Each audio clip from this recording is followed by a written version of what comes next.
Batman, Fear State Omega, issue 1, James Tynion the fourth with like four artists. Okay. Mm-hmm.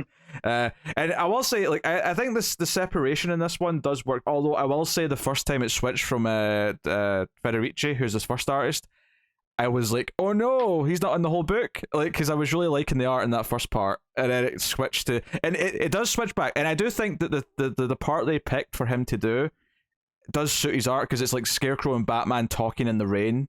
And I think, Movie okay, nighttime. yeah, so it works. But like the first time it switched to like another artist, I was like, oh no.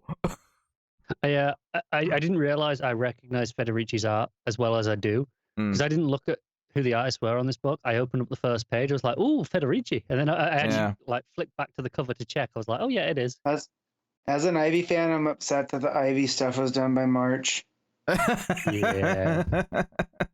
I could just hear the desperation in the voice as he said that. So I actually really like the concept of how this book, like, is bookended, or like what the framing device is, which is, so it's Scarecrow's being transported by the police, and he does try to escape early on, but Batman's like waiting for it. He knows it's happening, so it becomes Batman personally escorts Scarecrow to his new place at the Arkham Tower, like in the Batmobile, and they basically debate like is this good that like Fear State failed? Is it bad that Fear State failed? Obviously, it's Scarecrow who's arguing it's bad that it failed, but it is basically it offers a device for Batman to say how a lot of these, like, especially the new characters that might not get used again by other writers, like, so here's like how where Clown Hunter is, here's where Miracle Molly is now, and we get like a little epilogue to all these various characters and what's happening. It felt like Miracle Molly they left in a place where she could be left for a while, or they could break into Blackgate and get her out. It's possible.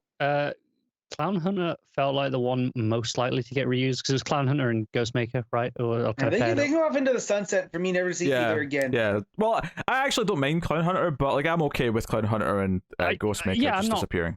I'm not like thrilled about the idea of seeing lots of Ghostmaker, but I feel like those two as a pairing that were already paired together are the most likely for another writer to bring back when they need some backup in the family. Because I am definitely okay with never like reading a Ghostmaker book. I'm happy with that. But this Federici art at the start is gorgeous. Like just the panels of like the van in the rain just looks really nice. There's just so much mood. I really like the discussion. See the guards at the front of the who are driving the truck. I really like the discussion of like, oh, it's weird like driving around one of these big bads, and the other guy's like, is Scarecrow, does he count as one of the big bads? And the other guy's like, he does now. And I'm like, I kind of like this. I like this progression. And it kind of like came back again later when Batman brings up that there's a lot of villains who have actually kind of like turned, like, between Clayface, Poison Ivy, Harley Quinn. Like, there's a lot of villains who have kind of worked through their shit and came out on the other side. And this idea that like Scarecrow is not that, he's never going to be that. I like the Batman referencing that. I really like that. Like, because we've talked about it. We've talked about how there's a lot of villains now who have flipped. So I like that in universe the characters are acknowledging it and saying, "Hey, this has happened." Right. And it's not just that. I think it's more the idea that the scale of his plan this time, the fact that he got so far into it as well, like it almost succeeded. To me, he doesn't want to. Right. All the ones that have flipped, there's that sense of tragedy. I don't feel tragedy with Jonathan Crane. Oh no, right? he's too arrogant. He thinks he's right. Yeah, and so he's like, yeah, you throw it at me this time, but next time you better hope I don't get out. And I like that, because you need that with as many as we just talked about flipping. Yeah. I like the idea that with him, he's always going to try to one up himself now, versus like Ivy, where she is a wild card. Like, if she plotted to destroy Gotham for whatever reason, it would be fine, as her teaming up with Harley and Catwoman would be just as fine. Yeah, right? And I think obviously, as what Carter just said there, it's the scale of what he just pulled off is bigger, and it's on the level of something that Joker might do, and that's kind of like elevated him in a way. Scarecrow's always felt like he's on the cusp of being one of the main Bat villains, but he's always felt like the upper of the B tier rather than like one of the A tier guys. And I think that he's always had that potential, so it's nice that a story's finally sort of treated him like that. Well, no, it sticks, and they keep this momentum going with the character. Next time he's in a featured in a major story, we'll see. It just kind of depends. I like Tynan's voice for him here too, just because you like Pete brought up the arrogance that's there, and it's still, even though he was beat, he's still talking shit to Batman. And there's the he's got like the Hannibal Lecter mask on, so he says quid pro quo at one point. So there's an intentional reference to Silence of the Lambs. Yeah. Which I would like to see them work that mask into the next Scarecrow look. So that's another thing I like that Tynan's done, was that Scarecrow's one of those types that you can play with the look every time. He's given him back the hat, hasn't he? Yeah. Yeah. So a bunch of Scarecrow goons try to break him out of the van. Batman's there to thwart it, as you expect. Nice entrance for Batman. He's like, no, I'm going to take you directly myself, and that's when they start talking about the other characters. So Miracle Molly is doing some time in exchange for the rest of the team not having to like be punished. Yeah. And is like sort of turned over all the information about who what the magistrate try to make them do, and so on, so on. And the fact that the Insanity Collective are sort of rebuilding and helping with getting the fallen magistrate ship out of the water and all that stuff. It acknowledges another Batman. It also which again is weird, because we haven't seen this other Batman in this timeline, because that book that was supposed to be in a Fear State tie-in ended up set definitively in the future. Yep. Yes. But then we have like Amanda Waller and others are buying up some of the tech that the magistrate had, which it's just that feels like just a nice footnote, just to sort of like, that would probably happen. I don't necessarily think it means we're going to see anything with them using it, but I mean, we might. But I like the idea of Simon Saint being the sniveling weasel that works for Amanda Waller now. Oh sure, yeah. That would be perfect. We see him in prison briefly, but it kind of sounds like he's going to like get his way out of it, so that he'll be an advisor to Amanda Waller or someone else just to get away with it. Yeah, they say he'll work off his debt to society under the eye of the U.S. military. So basically, he's going to pop up in the Suicide Squad book. Yeah, probably. Yeah. I'd be willing to put money on it. Peacekeeper 1 is at large. If anything, this feels like the one thing that might be the most likely to pop up at some point soon, is the idea that this demented Peacekeeper 1's out there wanting to still be a vigilante. Yeah, it reminded me of Spider-Man 2, the Doc Ock scene, where his blade hand just comes up off the table. Those poor doctors don't know what hit him. Feels proper scary. He's starting to feel like Terminator-esque. Yeah, a lot about that, yeah. Because he's supposed to be dead. Because I think they're actually trying to take the parts off him. Because it's not quite an autopsy, but they're trying to take his weapons off, and he just wakes up and kills them. It's like proper. I don't think he is meant to be dead, because they say he can't be conscious with that much sedative on him. Oh, you're right, yeah, okay. Right. But same ideas. Like he's supposed to be like a zombie with what they've given him, and he gets up. Then the Ivy stuff. It's basically just the gardener saying goodbye to Catwoman, saying she's leaving, and she wishes her well. That's the Ivy was like, you hid away part of me for years. Like you really thought like that was a good idea, and so I do like that. I like that there's that edge to Ivy still. Yeah.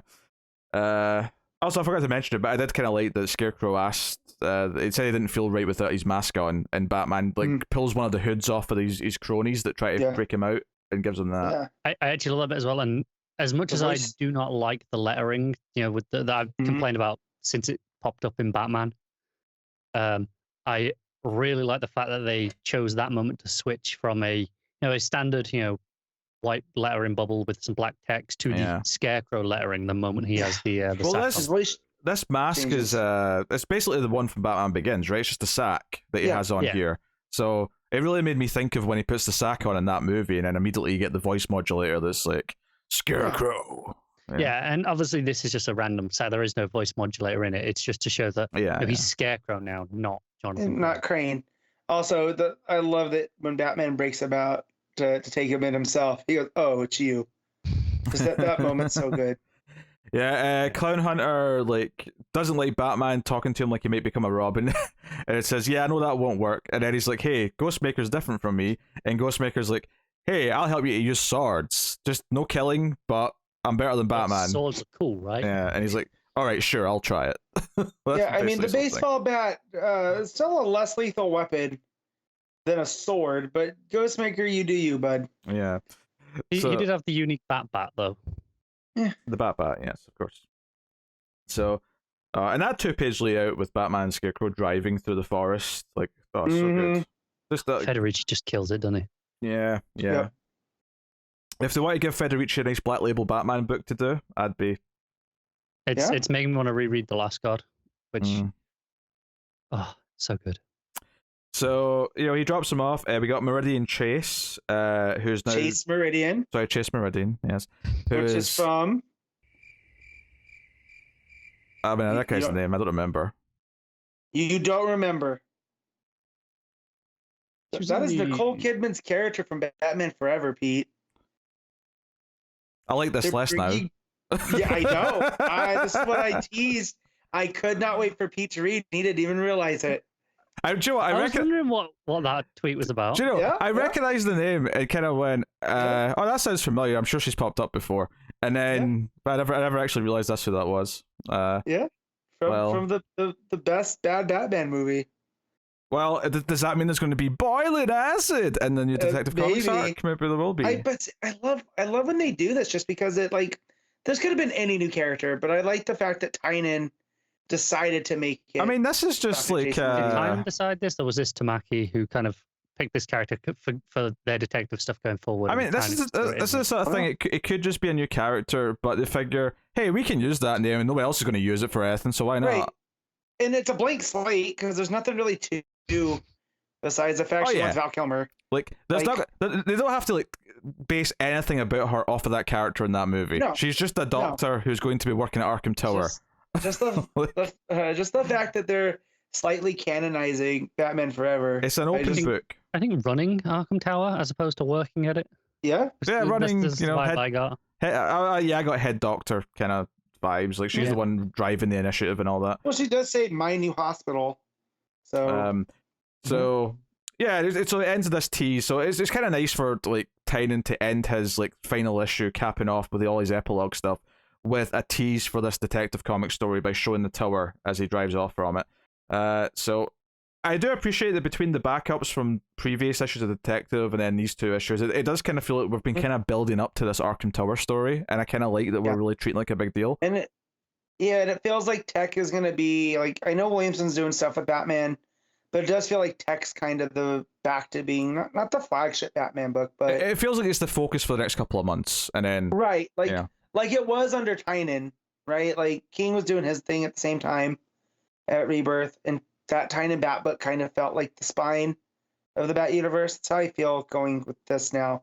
Almost like Tynion handed the baton to Tamaki here. This issue definitely transitions to the Detective Comics stuff as opposed to the Williamson Batman stuff that's coming. Yeah, I wonder if that's because he was in more communication with Tamaki, knew what was coming up, and, like, was helping seed some of it. Whereas Williamson's like this fresh guy who's coming in. Not that he's never. I mean, I'm sure they talk, but, like, fresh to the Bat. Yeah. But he's, like, completely fresh to the Bat family, and he's just here to do his own new story. And Connor can correct me if I'm wrong, but it seems like Tynion's choice to go his own way. Not that it was a long time coming, but it kind of came up suddenly, right? From what I've gathered from reading his stuff, he's kind of been getting bored with superhero stuff for a while. But basically, it wasn't until Substack threw a shitload of money at him when you can kind of do what you want, that he had the freedom to be like, I can just step away from this now. And I think that's meant that, it was pretty sudden in the sense of, well, I'm not going to renew this contract anymore, even though he had plans to do so before. So whatever his plans were that they had worked on in the group, it feels like Tamaki's a little bit more into that, and maybe that's why we're getting this weekly story coming up. Yeah, you know, because we do know he did say a long time ago now, but kind of when he started staying on the book after 100, which was obviously when he was meant to leave originally, he kind of said he had a rough 3-year plan. Yeah. That's right. I remember Gotham. That, yeah. So he obviously had ideas in mind back then. And it is kind of a shame in a way, because, like, I do think that his Batman book has been better after 100 than before. Yeah, it's progressed a lot. I feel the longer he was writing, the better it was getting. Yeah, and I liked it before 100. Don't get me wrong, but I think it was the build to Fear State. I think is the best part of his run. I agree. I think there was a very clear difference in his mindset, and I'm not throwing him under the bus here, but it's clear that the issues, 90 something to 100, whatever it was maybe 8 issues or something like that, were, I'm a fill-in. I'm just throwing in some action issues for half a year just to keep the book coming out every month. He wasn't putting in like, I'm building a mythos. Yeah, it was almost like afterwards he had this 3-year plan. He was like, I'm going to build something, and even if he didn't get all the way to the end of that 3 years, he still was treating it that way for most of it. I mean, to me, it's a nice story that the guy that started off writing backups with Snyder in Batman during the New 52 got to finally take over the Bat title. And it was almost like he was just taking his chance for as long as he could. And then they were like, hey, do you want to do more? He's like, sure. Yeah. I mean, that was one of the issues I got to sign. I only need Capullo to sign that book now. I've got everyone on the creative team. I think we would probably all agree that as a run, his Detective Comics is the better run. But I mean, it got to run longer, so I mean, it's an unfair comparison, perhaps. Well, and it was just, I think, you could tell the passion was there for his tech, just because that was kind of a story that he'd wanted. It was the whole family dynamic there. We always said it felt kind of like an X-book in that way. Yeah, it was fresh and exciting as well at the start of Rebirth. With his Batman, like I said, it started off kind of rough, but the longer it went, the more I was enjoying it. And in fact, like Fear State and the build of Fear State is one of my favorite Tynion things that he's done, because everything was just handled so well. So, I definitely prefer his tech, but both of them are still really decent. Yeah, no, I'm very much looking forward to his newsletter next week, because he kind of just said, look, once Fear State Omega's out, he can kind of open up a bit more now that he doesn't have to hold anything back.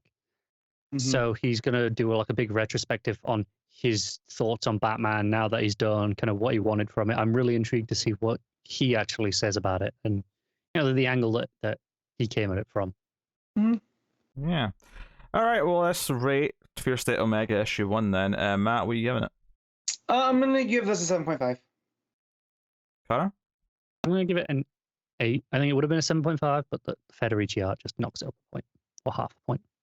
Yeah, I'm going to give it an 8 as well. I think it works really well as an epilogue, and I think it focuses, obviously, the Catwoman and Ivy are a little bit different, but even then, like that segment's about the Gardener, and like most of the other segments are about Ghostmaker, Clown Hunter, Miracle Molly. It's mostly the characters that Tynion made or threw in. So it's like, hey, like he gets to actually write a kind of but they're open. They can all show back up. He's left it open for anyone to use them again. But he's given them all a nice kind of like writing off point, and it's just a nice little epilogue to his whole thing. Yeah, I want Oracle and good, Connor. No, I was just saying in his last issue of Batman, I was saying I was a little bit concerned how this Fear State Omega was his epilogue issue, and would it be more dealing with Fear State as opposed to his run as a whole? And I think it did end up being more of an epilogue to his run.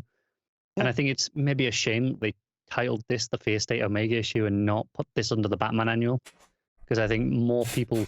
Yeah, I think this deserved to be the end of his run for most people who had just Batman on their pull lists. Whereas I think the Ghostmaker story from Batman annual probably should have just been a Ghostmaker one shot. Well, what's weird is that they've been doing those Secret Files issues that were essentially what Ghostmaker got as well, just it's called the annual. Right. So they could have just called that and then had this be the annual.